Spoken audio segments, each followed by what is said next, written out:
Good hello everyone. Guess what I'm doing today? I'm getting on a shinkansen. Oh my god, I've never seen one before. Are you ready for this? This is so cool! You guys, this is like a dream come true. I'm about to get on one of the coolest things ever to go to one of the coolest places ever. I'm like beside myself right now. Sugoi desu!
I'm in Kyoto.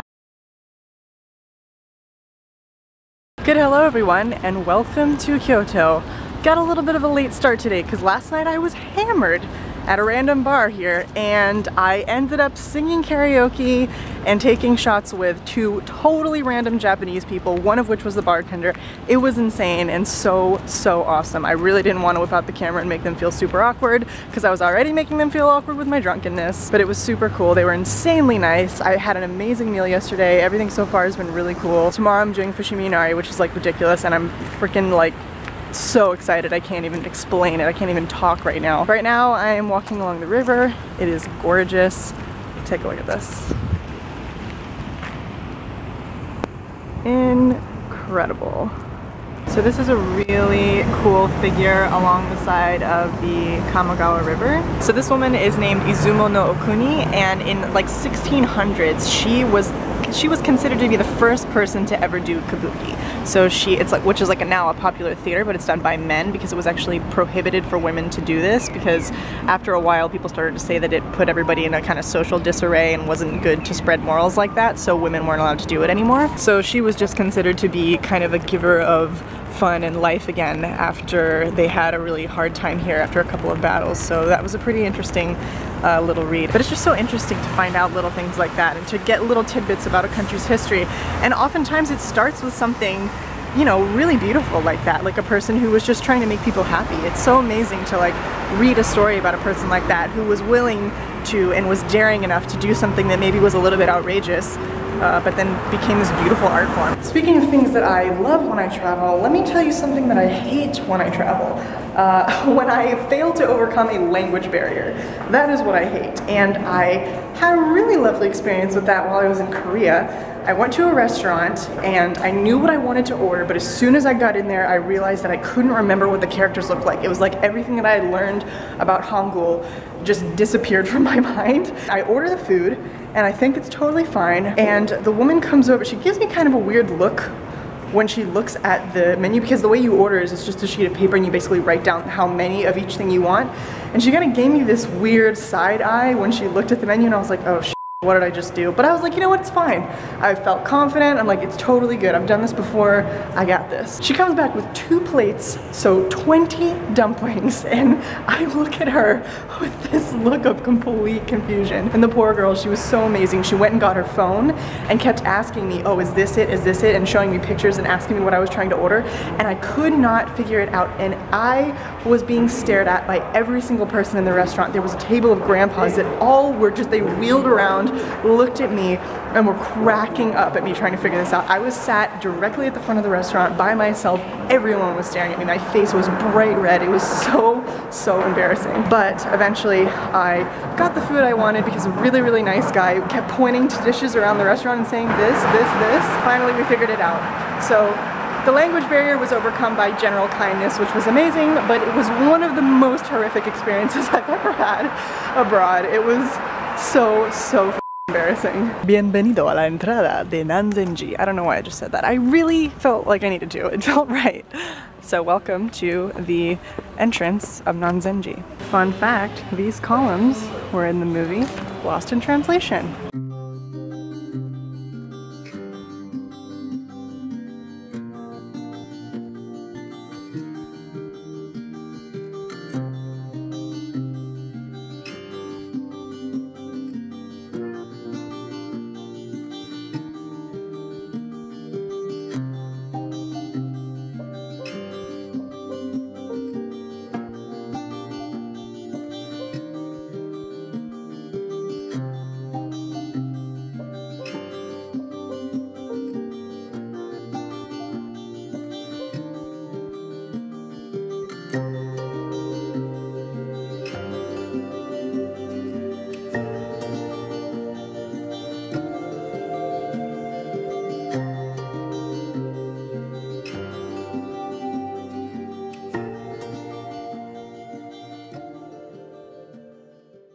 The story behind Nanzen-ji Temple is that an emperor named Kameyama actually constructed a villa basically in his favorite place on this mountain. The first building was constructed in 1264, and then he became a monk and he donated this building to kind of the Zen Buddhists. There were more buildings that were built around it, and this basically became a really important area of worship.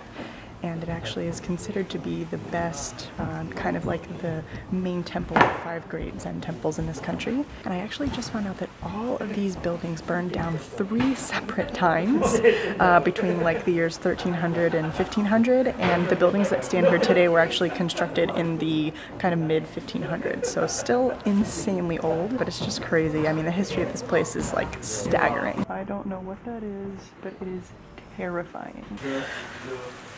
I'm actually like really trying not to cry right now. Like, this is one of the craziest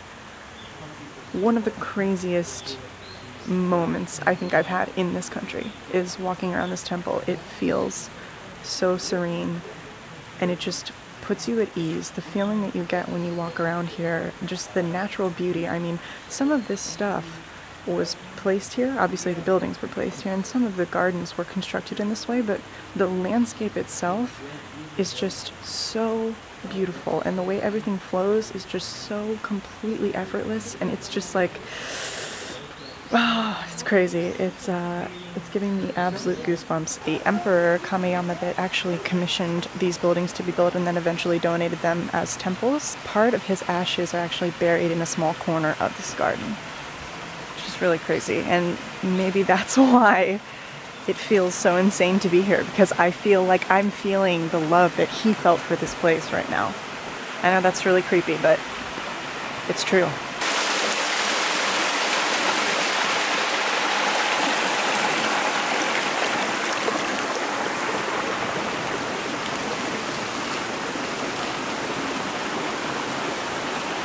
I'm at a takoyaki place, a specialty takoyaki place, which is, if you've never had it before, it's basically octopus and other things in fried dough. So delicious. And this is a specialty shop for takoyaki. They have so many different kinds.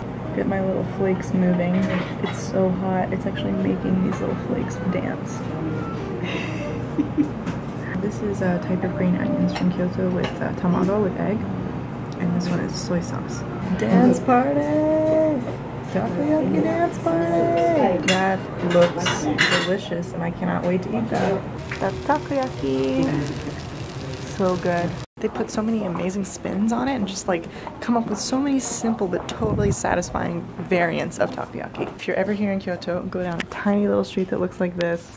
You could probably just ask anybody around where's that tiny street with all the restaurants, and they can tell you it's by the river, and it's so awesome. And go there and get takoyaki. You'll see the guy making it in the window and you'll be so enthralled and you will not be disappointed.